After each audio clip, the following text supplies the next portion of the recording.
오늘 본문에 보면 출애굽기 14장에서 그들이 홍해를 건너게 됩니다.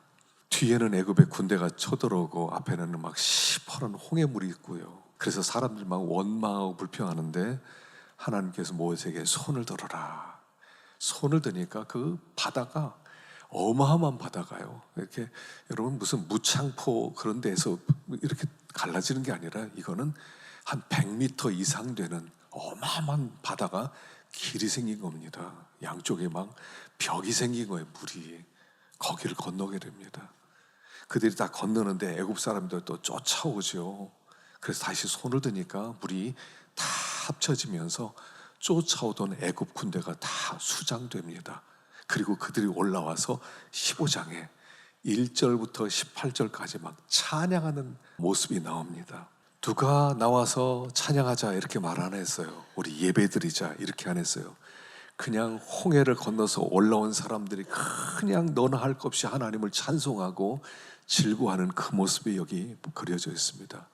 그래서 구원받은 후에 이들이 했던 것은 예배드리는 일인데, 예배는 누가 시켜서 하는 게 아니라는 거예요. 예배라고 하는 것은 의무가 아니라는 겁니다. 예배는 감격 속에서, 기쁨 속에서 하나님께 영광을 돌리는 겁니다. 이 일을 행하신 하나님 찬송 받으십시오. 그래서 여기 본문에 보면 여호와라는 단어가 12번이 나오고요, 여호와를 지칭하는 그가, 그를, 이런 단어까지 합치면 33번 나옵니다. 예배는 뭐냐면 그가 행하신 일을 높이는 거예요. 그가 행하신 일을 기뻐하고 감격하고 찬송하는 거, 그게 예배예요. 구원이 무언가를 그림으로 보여주셨어요. 우리가 받은 구원, 그 구원은 이스라엘 백성이 홍해에 하나님이 길을 내고 거기를 마른 땅으로 건너게 하고 뒤에 애굽 군대가 쫓아왔을 때 애굽 군대를 다 수장시키고, 이런 일이 일어나는 것이 구원이라는 거예요. 구원을 굉장히 구체적으로 그려주고 있어요. 왜 우리가 예배드릴 때 이런 기쁨이 없고 이런 감격이 없고 억지로 찬송 부르는 왜 이렇게 힘들어요? 어떻게 보면요, 구원을 못 받아서 그래요. 구원은 내가 믿어서 받는 게 아니에요. 사람들이 자꾸 내가 믿었다고 생각해요. 예수님이 이 땅에 오셔서 나를 위해 죽으시고 3일 만에 부활하시고 승천하시고 그걸 믿으면 구원받는 거다. 아, 그래요? 그럼 믿겠습니다. 그게 아니에요. 구원은 계시의 영이 임하는 거예요. 하나님이 우리에게 선물로 주셔야 돼요. 구원은 하나님이 주셔야 돼요. 하나님이 예수 믿게 해주셔야 돼요. 그분이, 예수님이 내 안에 영으로 오시는 게 구원이에요. 지식이 구원이 아니에요. 근데 지금 다 지식이 되어버렸어요. 다 지식. 나 그거 알아요. 아, 예수님 죽으셨죠. 예수님 나를 구원하셨죠. 근데 기쁨은 없어요. 감격은 없어요. 지식은 있는데 지식이 내 것이 되지 않았어요. 양식이 되지 않았어요. 그러니까 예배에 기쁨이 없어요. 감격이 없어요. 알아요. 근데 감격은 없어요. 그건 구원이 아니란 말이에요. 구원은 하나님 우리에게 선물로 주셔야 돼. 너 구원 받아. 그 영이 우리 가운데 오셔야 되는 거예요. 나한테 찾아오는 거예요. 구원은 예수님과 내가 이렇게 연합이 일어나는 거예요. 하나가 되는 거예요.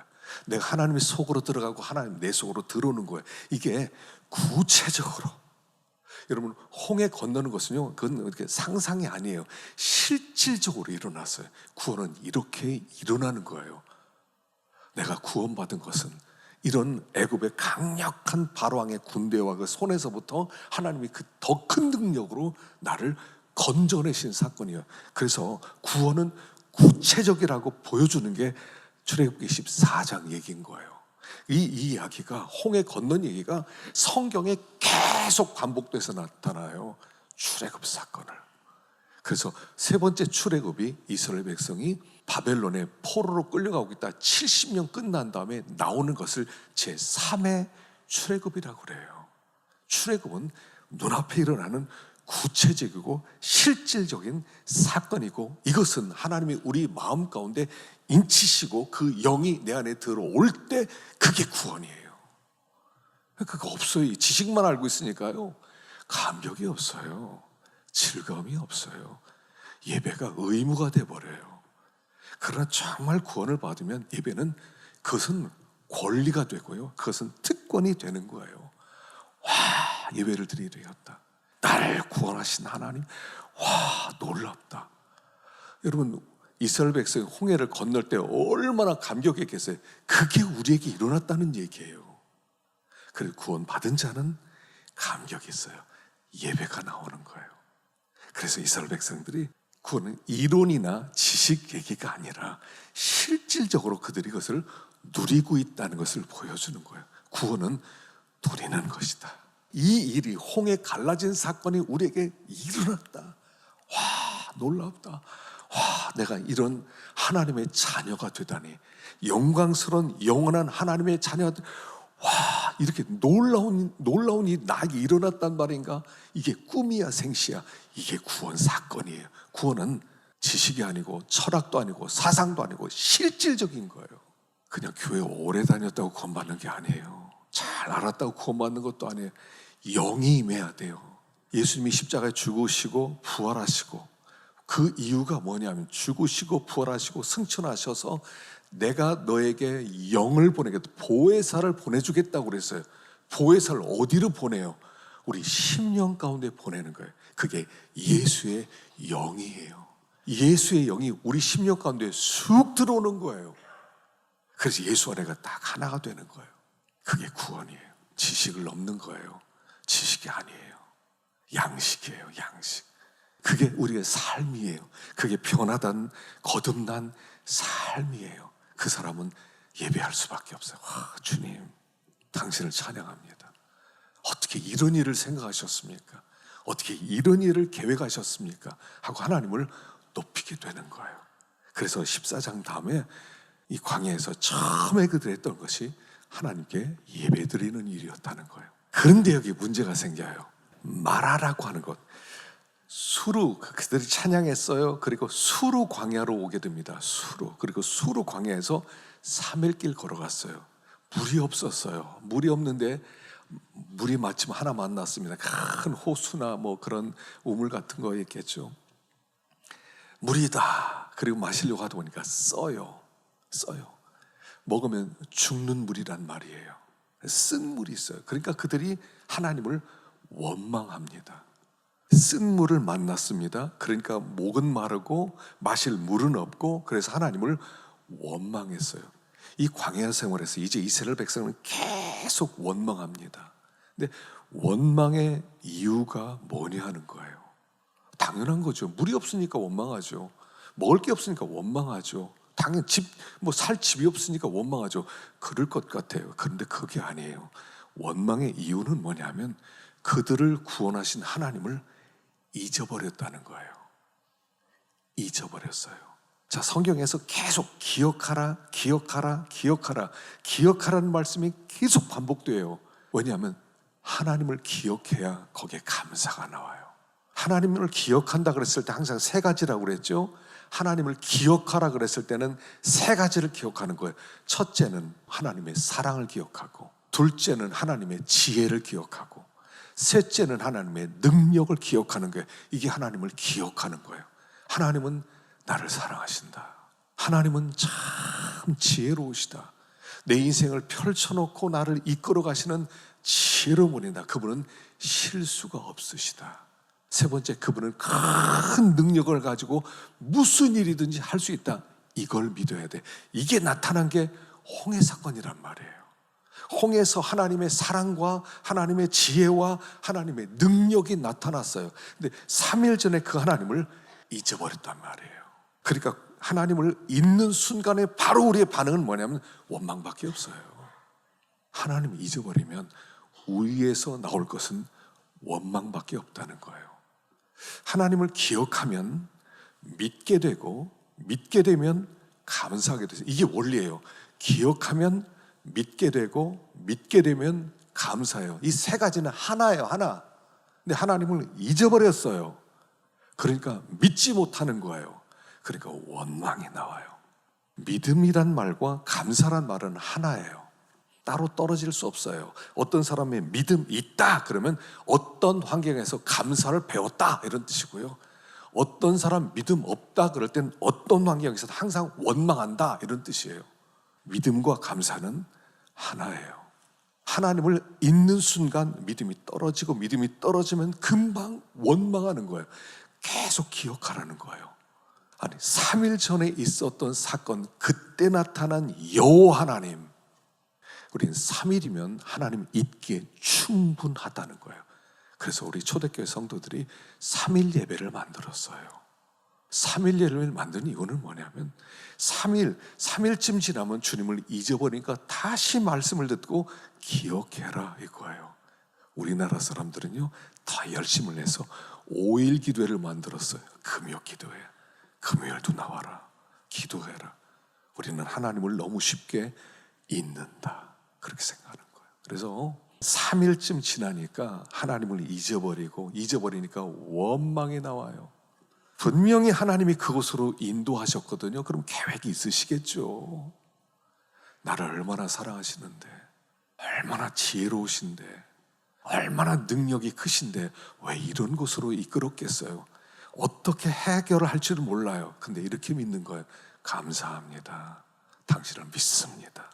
믿습니다. 감사합니다. 같이 가는 거예요. 그래서 믿습니다. 그런데 그들이 하나님을 그 사이에 잊어버리는 거예요. 그러니까 다시 원망이 쏟아졌다는 것입니다. 쓴물이 있어요. 근데 하나님께서 모세가 막 부르짖었어요. 모세는 목이 안 말랐겠어요? 모세도 목이 말랐겠죠. 모세도 쓴물이 있는데 막 원망스러운 마음이 안 나왔겠어요? 근데 하나님께 부르짖습니다. 항상이요, 모세는 기도하는 모세로 나옵니다. 계속 부르짖어요. 하여간 40년 동안 계속 부르짖어요. 백성은 계속 원망하고 모세를 계속 뒤에서 다그치고 모세는 계속 기도하고 이게 반복이 되죠. 모세는 계속 기도합니다. 문제를 기도로 풀어가죠. 여러분 문제가 생기면요 기도하세요. 그냥 기도합시다. 하나님의 뜻이 있겠죠. 하나님 도와주세요. 하나님 불쌍히 여겨주세요. 하나님 백성이 이렇습니다. 내가 감당할 수 없습니다. 주님 도와주세요. 도와주세요. 주님 앞에 그렇게 나오면 내 모든 시험 무거운 짐을 주 예수께 아뢰기만 하면 주님께서 내가 홀로 지지 않게 하리라 하고 하나님이 함께 해결책을 주시는 거예요. 부르짖어요. 그때 하나님이 한 나무를 가르치세요. 저 나무 쓴 물 위에 던져라 이렇게 합니다. 던졌더니 단물이 돼서 사람들이 그 물 다 마시고 기뻐하게 되었다. 그리고 엘림이라는 오아시스로 들어갔다 이 얘기입니다. 나무가 뭐냐는 거예요. 학자들이요 나무를 두 가지로 봐요. 첫 번째는 많은 분들이 이렇게 봅니다. 나무를 뭐라고 구체적으로 알려고 하지 마라. 그냥 하나님의 능력이 나무를 통해 나타난 것이다.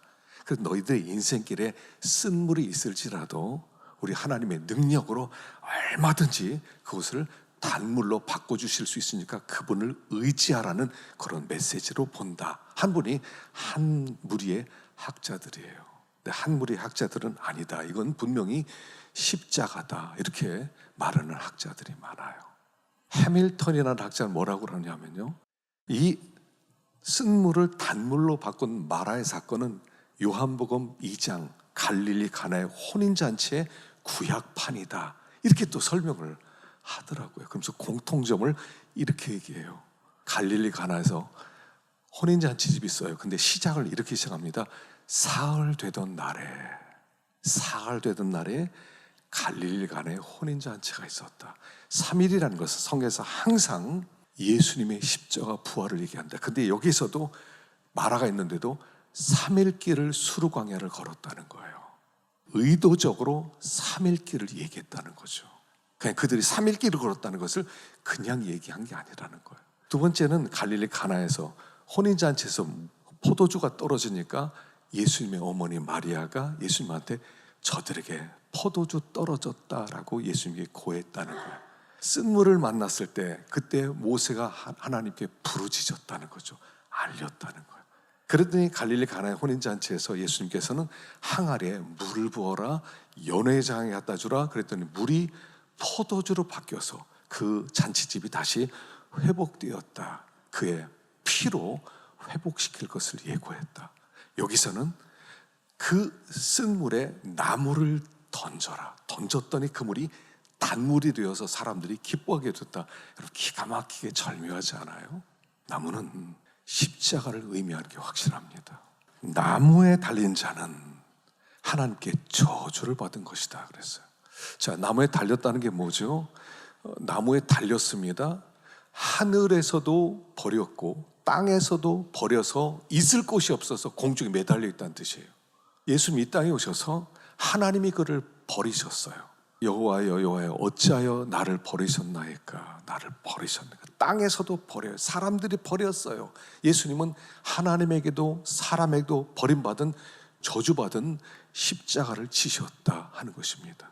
그가 찔림은 허물 때문이고 그가 상함은 죄악 때문이고 그가 징벌을 받음으로 평화 누리고 그가 채찍에 맞음으로 나음을 받았어요. 예수님이 이 땅에 오셔서 십자가를 지시고 부활하심으로 말미암아 우리의 모든 죄를 그분이 다 짊어지셨어요.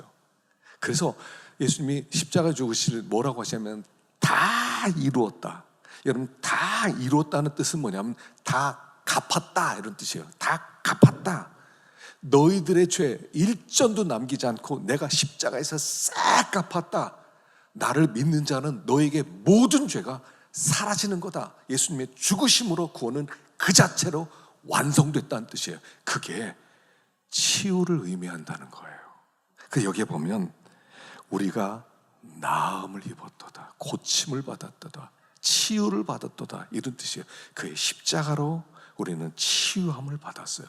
단순히 치유하신 하나님, 그러니까 나 병들었어요, 하나님 좀 고쳐주세요, 정말 어렵습니다, 병에서 기적으로 낫게 해주세요, 여러분, 그런 것만 의미하는 것이 아니라 가장 중요한 치유는 병으로부터 치유가 아니라 죄로부터 치유라는 거예요. 그 십자가는 우리가 다 죄병에 걸렸어요. 우리가 태어나면 다 죄인으로 태어나요. 한 사람도 예외 없이 다 죄인이에요. 이 땅에 태어난 순간 죽음. 우리는 죄와 허물로 말미암아 멸망받을 수밖에 없고 태어날 때부터 우리는 우리는 사망의 길을 향해 가고 있어요. 마치 이런 거죠. 나무가 있어요. 나무 밑둥을 잘라버립니다. 잘라버리면요, 처음에는 괜찮은 것 같아요. 그리고 서서히 말라지기 가기 시작합니다. 밑에서부터 마르기 시작해요. 밑에 조금 마르고 또 조금 마르고. 근데 위는 아직 새파랗습니다. 안 죽은 것 같아요. 근데 그 마른 것이, 죽은 것이, 죽음이 서서히 정복하고 올라오는 게, 이게 인생이에요. 인생은 그냥 죽음의 길이에요. 우리는 죽음의 길이에요. 태어나면서 죽음, 태어나면서 멸망. 그 멸망을 향해 가는데 무슨 좋은 일이 있겠어요? 그래서 전도서에서 뭐라고 합니까? 이 허무한 삶, 이렇게 죽어가는 삶에 뭐 즐거운 일이 뭐 있겠냐는 거예요. 즐겁다고 하는 것은 미친 짓이라고 얘기를 해요. 지금 내가 사형 판결 받아서 이제는 죽어가고 있어요. 언제 난 불려가서 나는 죽을지 몰라요. 근데 거기에서 즐기겠다고 하는 것은 미친 짓이라는 거예요. 이 땅에 즐거운 게 아무것도 없어요. 우리에게는 죽어가는 인생이었어요. 우리는 저주받은 인생, 쓴물 인생이라고. 여기 쓴물은 뭐예요? 내가 쓴물이에요. 내가 저주받은 인생이에요. 소망이 없어요. 그냥 죽음을 향해 달려가는 이런 존재 가운데 십자가를 던졌단 말이에요. 십자가를 던졌더니 그 십자가가 쓴물을 단물로, 사망을 생명으로, 심판을 구원으로 바꾼 역사가 일어났다 하는 얘기예요. 여러분, 왜 여기에 14장의 홍해 건넌 얘기, 15장에 그들이 광야로 본격적으로 들어가기도 전에 하나님을 찬양하고, 두 번째 왜 말하라고 인도했느냐 하면 너희에게 일어난 일이 무엇인지 아느냐를 가르쳐 주는 거예요. 지금 너희가 홍해를 건너서 너희들이 이제 애굽으로부터 너희가 자유를 얻었고 너희가 이제는 자유인이 되었고, 여러분, 이런 정도가 아니라 너희 쓴물 저주받은 인생은 십자가로 말미암아 어린 양 되신 예수 그리스도의 죽음으로 말미암아 저주받은 소망이 없는 너희들에게 소망이 있게 해줬다는 것을 가르쳐줘요. 그리고 16장부터 본격적인 광야가 시작되는 거예요. 너희는 이렇게 구원받았어. 너희는 더 이상 저주받은 인생이 아니야. 너희는 복받은 인생이야. 이걸 가르쳐 주는 게 마리아 사건이었던 거예요. 예수님께서 십자가에서 죽으시고 여기에 쓴물에 던져졌어요. 다시 말하면 우리 심령 가운데 예수님이 들어오셨다는 얘기예요. 쓴물에 예수님이 들어와야 돼요. 우리는 예수님을 받아들이는 거예요. 예수님이 내 안에 들어와야 돼요. 이 머리로 있는 게 아니라 가슴으로 예수가 들어와야 돼요. 예수님이 죽으신 목적이 내 안에 들어오기 위함이에요. 그래서 내가 떠나는 것이 너에게 유익하다 그랬어요. 내가 떠나는 게 더 유익하다. 내가 떠나지 않으면 성령이 너에게 오실 수 없다. 내가 떠나야만 한다. 예수님이 떠나신 다음에 성령으로 오셔서 그 성령으로 우리 심령 가운데 오실 수 있게 된 거예요. 우리가 구원은 성령이 내 안에 오신, 성령이 오신 것은 예수의 영인데 예수의 영이 내 안에 들어오는 거예요. 내 안에 들어와서 예수 안에가 하나가 되는 거예요. 이게 구원이에요. 이게 쓴물이 단물이 되는 거예요. 우리는요, 소망이 없는 존재였어요. 로마서 7장 얘기는 뭐냐면 구원받지 못한 사람이 얘기해요. 그게 7장이에요. 자연인, 율법 아래 있는 인간의 모습, 그게 7장 얘기예요. 7장에서는 내가 율법 아래 있는 인간의 절망은 이거라는 거. 오호라, 나는 곤고한 사람이로다. 이 사망의 몸에서 누가 나를 건져내랴. 이게 율법 아래 있는 인간의 모습이라는 거예요. 사람들은요, 예수를 믿는 사람이든 안 믿는 사람들 다 이런 마음이 있어요. 난 착한 사람이에요. 스스로 악한 사람이라고 생각하는 사람 보셨어요? 난 악해요. 이게 없어요. 난 착해요. 어릴 때부터 착하다는 말을 들었어요. 난 부모님 말씀 순종 잘했어요. 시키는 대로 했어요. 우리는 그래요. 근데요, 하나님의 율법이, 이 로마서 7장에 율법이 우리에게 옵니다. 율법은 하나님의 뜻이에요. 하나님이 기뻐하는 거예요. 근데 하나님이 기뻐하는 게 뭐냐면, 얘들아, 마음을 다하고 뜻을 다하고 힘을 다해 나를 사랑해라. 그리고 내 이웃을 내 몸처럼 사랑하라. 이게 내가 기뻐하는 뜻이고, 그게 너희들이 영생을 하는 유일한 길이다. 이렇게 말씀하는 거예요. 그러니까 사람들이 이렇게 까짓거 내가 할 수 있어요. 할 수 있어요. 내가요, 얼마든지 내가 이렇게 좋은 일 하죠. 선한 일 하겠습니다. 그리고 선한 일을 하려고 하는 그 순간 내 속에 또 다른 법이 하나 작동하기 시작해요. 그래서 여기 보니까 21절에 내가 한 법을 깨달았는데 선을 행하기 원하는 나에게 악이 함께 있다는 거예요. 내 안에, 우리가 이 세상에 태어나면 선하고 싶은 마음이 있어요. 사람, 믿는 사람이든 안 믿는 사람, 양심이라는 게 있어요. 믿는 사람은 양심 있는 게 아니에요. 안 믿는 사람도 양심이 있어요. 양심이란 게 뭡니까? 선과 악을 구별해 주는 게 양심이에요. 이거 좋은 일이다, 이거 나쁜 일이다, 이걸 구분하는 게 양심이란 말이에요. 안 믿는 사람도 있어요. 이거 좋은 일이지, 내가 그렇게 하겠습니다, 내가 이렇게 살겠습니다, 이렇게 살겠습니다, 다 이게 있어요. 근데 또 한 가지가 뭐냐면 악이 있다는 거예요. 내 안에. 내가 왜 그렇게 해야 돼? 내가 왜 그렇게 손해봐야 돼? 내가 왜 그렇게 불편해야 돼? 내 걸 왜 줘야 돼? 나 그렇게 안 하고 싶어. 한쪽으로는요, 어떤 사람 막 죽어가요. 그럼 내가 가진 돈 얼마 줘서 좀 살았으면 좋겠다. 그러면 그 다음날 딱 일어나면서, 야, 넌 어떡하려고? 너 어떡하려고? 너 남 주면 너 뭐 어떡하려고? 너 먹고 살아야지. 이게 있단 말이에요. 항상 선을 행하는 마음과 악을 행하기 원하는 마음이 같이 있어요. 우리 안에 이게 같이 있단 말이에요. 이게 나예요. 이게 옛사람이에요. 율법 아래에 있는 인간의 모습이에요. 이 악을 빼면 좋겠는데 선과 악이 함께 있어요. 그래서 나는 선을 행하고 싶어요. 난 착하게 살고 싶다고요. 근데 꼭 죄는 더 강력한 힘으로 나를 끌고 간다는 거예요.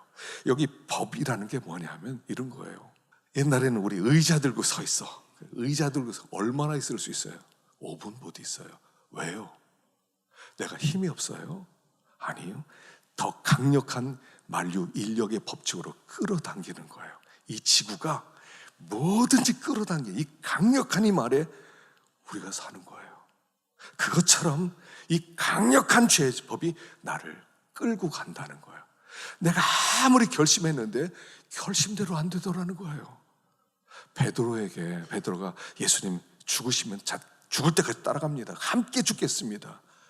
예수님이 하신 말씀이 베드로야, 닭 2번 울기 전에 네가 나 3번 부인하니까 아이 천만에요. 주님이 저를 잘 모르셔서 그래요. 근데 딱 그 상황에 가니까 악이 작동하는 거예요. 살아야지. 나 주님 모르겠는데요. 3번 부인해요. 이게 옛사람이에요. 이게 나예요. 믿기 전에 율법 아래에 있는 내 모습이에요.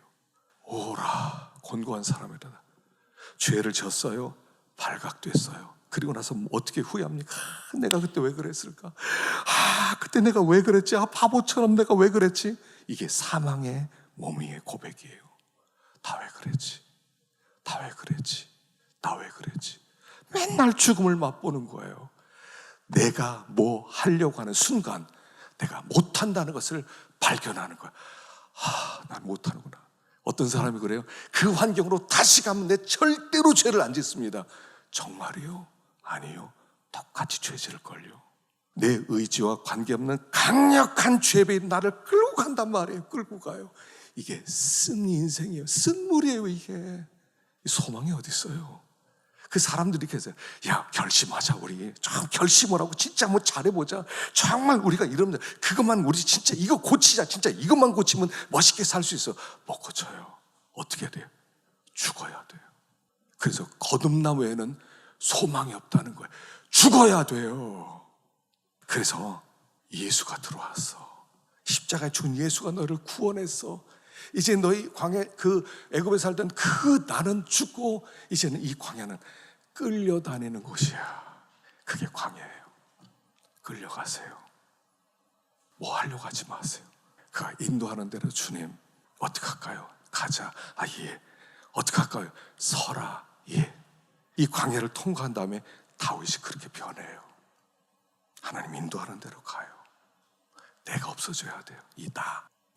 우리가 어떤 존재였는지 다시 한번 깨닫고 이끌림을 받아서 주님과 완전히 연합되고 주님 속으로 들어가고 에덴에서 내가 없었던 데 그냥 주님 하나밖에 없었던 한 분밖에 없었던 그때로 돌아가서 그분과 함께 살아갈 때 구원을 이루는 거예요. 그게 구원 안에 사는 거예요.